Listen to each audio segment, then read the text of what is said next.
邓布利多曾经说过，年轻真好，还可以为爱情所伤。从房间的另一头看到自己的伴侣，几乎瞬间就可以感觉到自己的脸颊发红，心跳开始加速，内心思绪翻滚。小伙伴们有没有想过，是什么带来这样的反应？邓布利多说的为爱情所伤是什么意思？历史上哲学家都曾描述过这种感觉。作为爱或者说渴望，对许多浪漫主义者来说，爱情是无法解释的。对许多书籍、诗歌和爱情喜剧也是如此。然而，爱仍然是人们最不了解的行为。在过去的20年里，科学家们一直试图缩小研究范围，研究爱情是什么，以及它对大脑的影响。爱仅仅是一种由大脑化学反应产生的情感，还是别的什么？这支影片我们就来探讨一下爱情对大脑的影响。那么，就开始这种化学反应啦。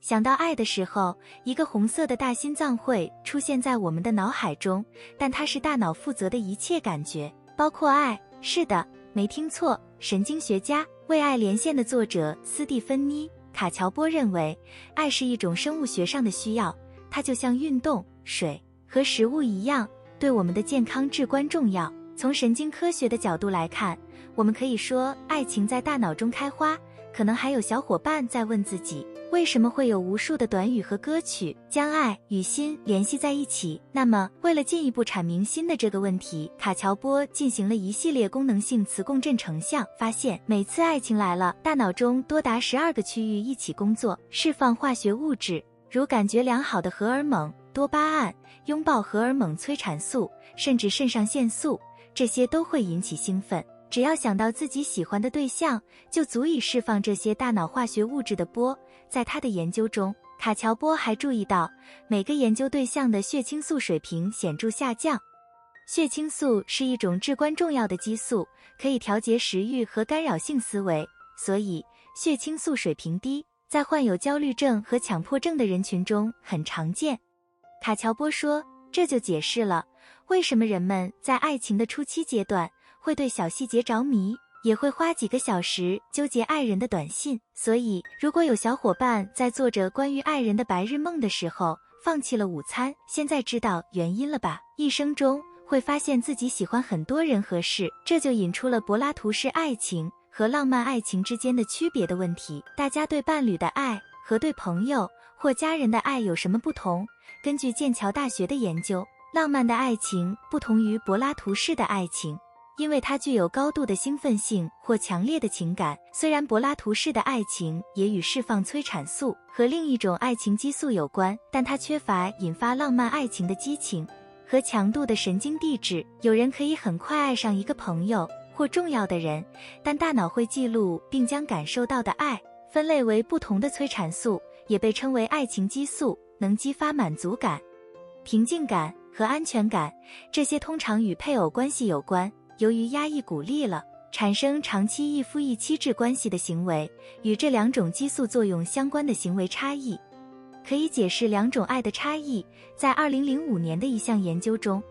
参与者轮流观看他们心爱的人和熟人的照片。当看到恋人的照片时，参与者的中脑腹侧被盖区 VTA 会被激活，这是大脑中与满足基本需求有关的部分，比如口渴时喝水，饥饿时吃东西。大脑这个最基本部分的激活告诉我们，浪漫的爱情实际上是一种满足生存基本需求的驱动力。恋爱成瘾是什么让爱情变得危险？Catch that buzz, love is the drug I'm thinking of. Oh, can't you see, love is the drug for me. 许多歌曲都把爱情描述为令人上瘾和无法满足，有什么最喜欢的东西浮现在脑海中了？甚至有人声称，由于多巴胺和催产素等激素的迅速激增，爱情和其他任何成瘾一样危险。尽管爱情成瘾这个词在许多精神保健专业人士中存在争议，但大家一致认为，对爱情或爱人产生压倒性或强迫症并不罕见，也不健康。恋爱中的人会释放出大量的荷尔蒙，让我们感觉良好，更乐意靠近让我们有这种感觉的人。但是，知道吗？物极必反，这也适用于爱情。在哈佛大学一篇名为《真爱至上》的文章中，凯瑟琳·吴描述了吸引力就像对另一个人上瘾一样，会强烈的想要接近他们，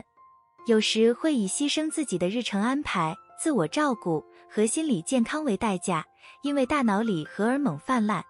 尽管有人反对爱情成瘾的观点，人类学家 TED 演讲者海伦·费舍尔提出，就其行为模式和大脑机制而言，爱情成瘾和其他任何成瘾一样真实。费舍尔说，痴迷的恋人还会表现出成瘾的所有4种基本特点：渴望、容忍、闪人和旧情复燃。小伙伴们，今天学到了什么关于爱情的新知识了吗？这支影片是否有助于理解为什么和伴侣或迷恋的人在一起会让自己快乐？欢迎在评论区分享你的想法，告诉我们你对爱情的看法。如果觉得这支影片很有教育意义，记得点赞并分享给朋友，让更多人学到更多关于爱情的知识。如果有兴趣了解爱的类型以及我们爱情观背后的心理学，欢迎观看我们的另一支影片《6种爱情方式》以及如何理解自己的爱情方式。记得订阅我们的频道并开启小铃铛，下支影片不见不散，保重，记住你很重要。